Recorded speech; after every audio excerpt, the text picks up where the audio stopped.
This is the Eildon-Jamieson road. It's almost 60 kilometres long. It rises and falls by about 200 metres, and in that length, it packs in 250 corners. It's utterly fantastic. And the car we have to tackle the Eildon-Jamieson road is the new Mercedes-AMG A45 S.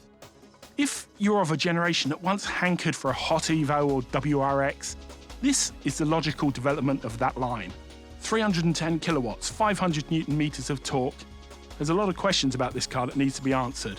The Eildon-Jamieson road is one of the sternest tests for any performance car. The road might well have met its nemesis here.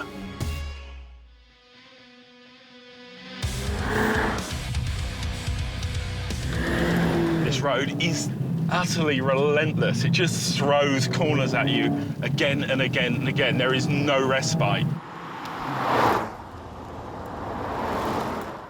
You probably remember the old AMG A45. It was one hell of a thing, introduced in 2013. And back then, 265 kilowatts, well, that was a game changer.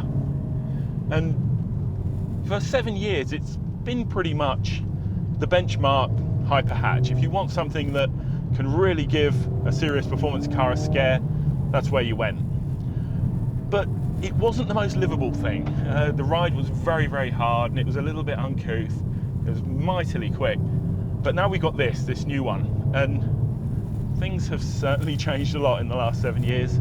The ride quality on this thing is the biggest change.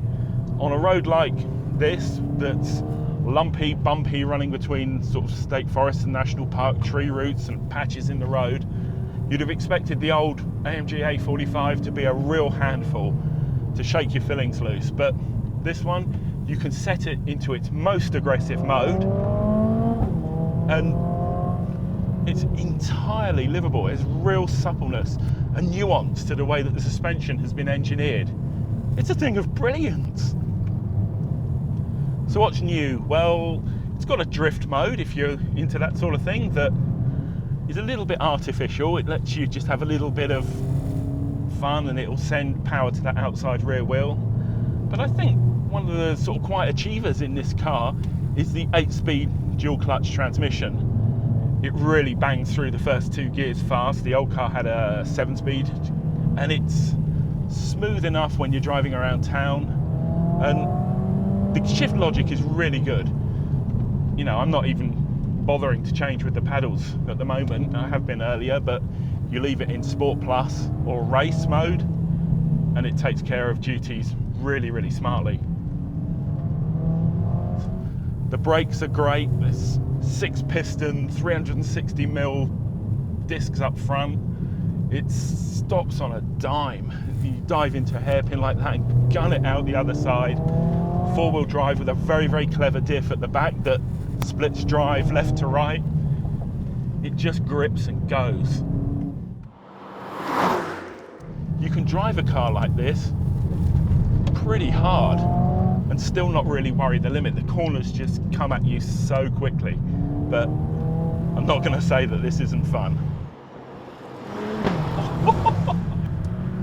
Performance? Well, AMG claim 0 to 100 kilometers an hour in 3.9 seconds, and perhaps we need to put that to the test. To try and put AMG's claims into some sort of context, we headed to Heathcote Raceway and set the A45 against a very familiar performance car yardstick, Porsche's 911 Carrera.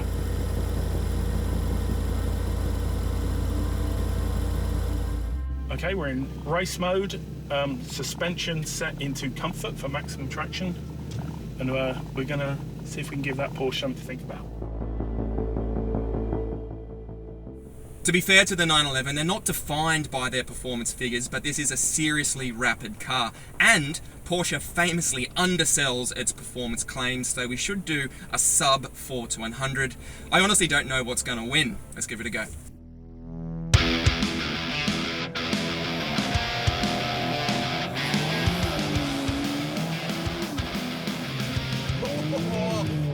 So close off the start.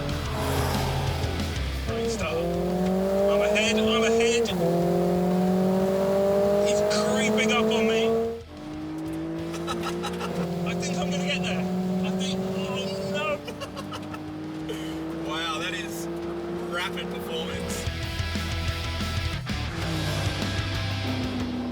911 takes it, but only just.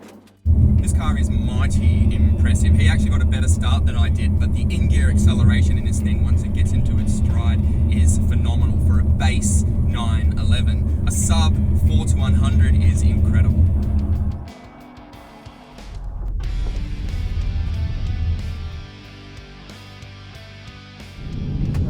If that's how close you get to what is the world's greatest sports car, this has done reasonably well, I think. The Mercedes-AMG A45 S fixes virtually all of the issues that marred its predecessor. It's still not the last word in tactility, but it's a devastatingly effective cross-country weapon, and one that deserves to be on the shortlist for serious drivers.